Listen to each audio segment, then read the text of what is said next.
And they took Joseph's robe, slaughtered a goat, and dipped the robe in the blood.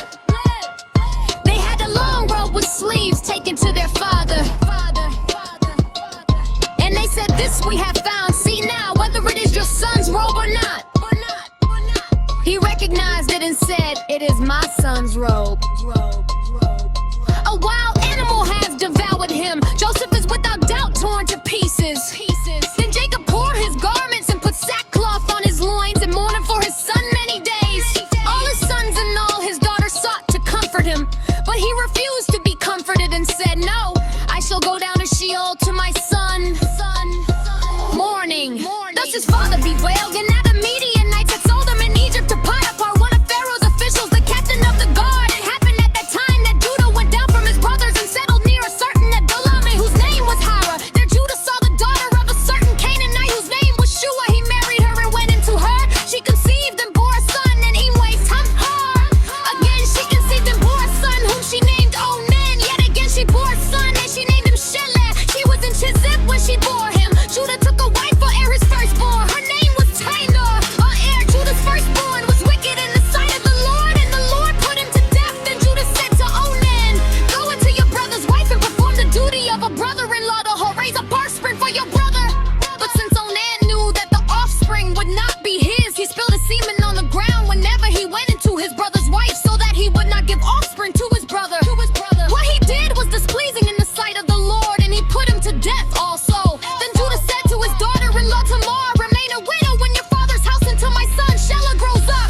For he feared that he too would die like his brothers. So Tamar went to live in her father's Ephraim, Judah's brother off of Judah. Shua's daughter died. When Judah's time of mourning was over, he went up to Timnah to his sheep stealers, he and his friend Hur of the Adullamite. When Tamar was told, "Your father-in-law is going up to Timnah to shear his sheep," she put off a widow garments, put on a veil, wrapped herself up, and sat down at the entrance to Enaim, which is on the road to Timnah. She saw that Shelah was grown up, yet she had not been given to him in marriage. When Judah saw her, the pipe would be a prostitute, for she would darken her face. He went over the head of the roadside and said, "Come, let me come in to you," for he did not know that she was his daughter-in-law. She said, "What will you give me that you may come into me?" He answered, "I'm afraid you're the kid born on the flock." And she said, "Only if you give me a pledge until you send it." He said, "What pledge shall I give you?" She replied, "Your signet and your cord and the staff that is in your hand." So he gave them to her and went into her, and she conceived by him. Then she got up and went away, and taking off her veil, she put on the garments of her widowhood. When Judah sent the kid by his friend the Adullam to recover the pledge from the woman, he could not find her. He asked the townspeople, "Where is the temple prostitute who was at Enaim by the wayside?" But they said, "No prostitute has been here." So he returned to Judah. "Your city have not found her." What over the townspeople said, "No prostitute has been here."